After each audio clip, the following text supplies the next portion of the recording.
Hey guys, Dave with First Place Auto Parts. Thank you so much for joining me in the studio today. You know, there's a saying that says time waits for no one and nothing, and that couldn't be any truer than it is here in America. Look, America's a fast-paced place. If you can't keep up, you get booted. In the case of station wagons, they used to be very popular, but in America, we just seem to hate station wagons. Look, there was a time when dinosaurs used to roam the earth as well. Same thing along the lines of station wagons. In Europe, you get all kinds of G-wagons, speedy stuff, M-Series BMW wagons and Mercedes and you name it. Much like my Evel Knievel little toy here, which my brother gave me for my birthday. Thanks, bro.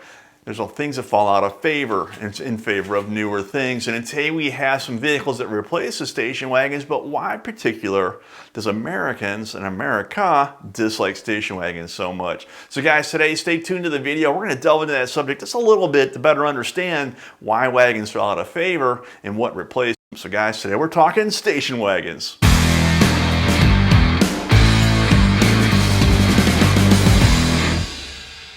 Now, when we think of station wagons, we think of land yachts, big immovable objects going really slow in the fast lane, if you see them at all. But that wasn't always the case. Look, the big three, they made some really fast station wagons back in the day. And when I say fast, I mean relative to their weight, because these things should weigh 6,500 pounds easy. But the reality is there was a 1966 Ford Esquire station wagon that had a 428 cubic inch Cobra Jet. The 1970 Oldsmobile Vista Cruiser station wagon came with a 455.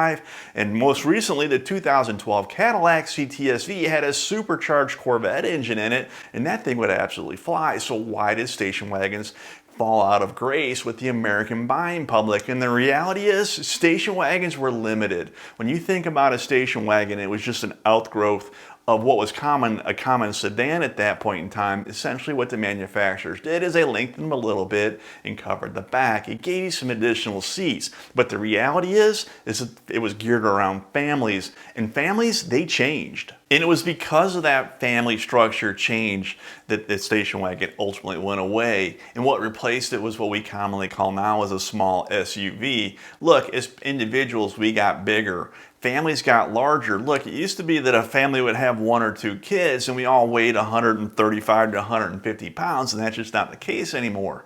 Families, and some families have 4 or 5 kids. They needed not only a second row, but they needed a third row as well. And that's where the SUV really became to dominate the American landscape in regards to the family truckster. Look, minivans, they filled a void for a little bit, but there's just such a stigma. I never want to really be seen in a minivan. Again, no offense if you have one, but a minivan just is not considered to be family cool if you're dad driving it. But actually crossovers, you got a lot of option there. So station wagon, being that they were essentially a big sedan with a little more room added to them, really spelled their demise. They were one-dimensional, where a crossover is multi-dimensional. You can tow something with an SUV. You can put stuff on the roof. Now you might counter and say, you know what? I could tow something with a full-size station wagon as well, and I could strap the old Christmas tree on the roof, and you'd be right.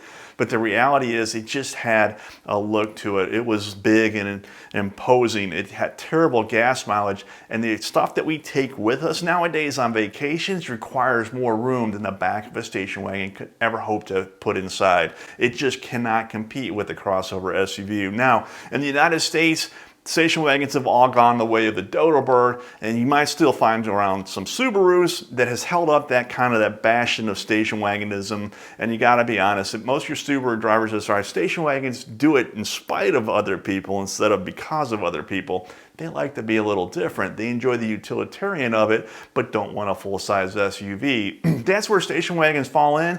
But in America, we love wretched excess. We like things big. We want more than we can possibly use. And look, if you can fit 7 or 8 people in your car, you don't do it with frequency, but someday you just might need to.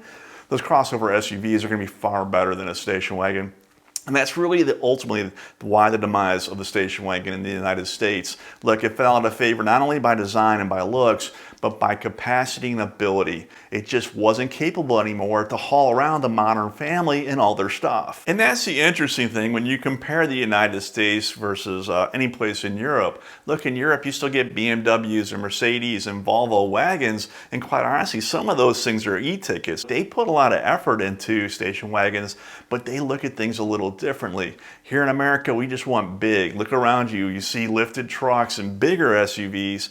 everywhere. You don't see a lot of cars typically like you do in Europe as well. So it's just a different way to look at things. But in America, we like our big trucks, we like our big SUVs. The station wagon has gone the way of the dinosaur. In a couple of years, I predicted in the next 10 years, they'll be completely extinct here in the United States. So in the end, there were some pretty cool station wagons, but man, they're so hard to find parts for in regards to restoring them. A lot of the trim and the interior pieces were very specific to them. So if you find a station wagon or you want a station wagon just to dare to be different, make sure you get one that's very complete, because the reality is, while some of the components were shared with a bigger version of it in regards to the sedan, a lot of that stuff was very unique to a station wagon, which makes it very difficult to restore. Guys, I hope this video showed a little bit of light on station wagons, a little bit of why it fell out of favor. Look, if you ever rode in the back of one of those old station wagons facing the rear seat that would face out the back window, you understood what it meant to be car sick, especially on a 12-hour drive. Cool things like the tailgate that could either open up as a barn door, but also flip down as a tailgate was kind of a neat feature, but it just wasn't enough to save the station wagon as families changed, taste changed, and what people wanted to drive changed. Guys, if you ever need parts to restore your classic American muscle car truck, please check us out at First Place Auto Parts. Always open, super easy to use. It can be found at fpautoparts.com.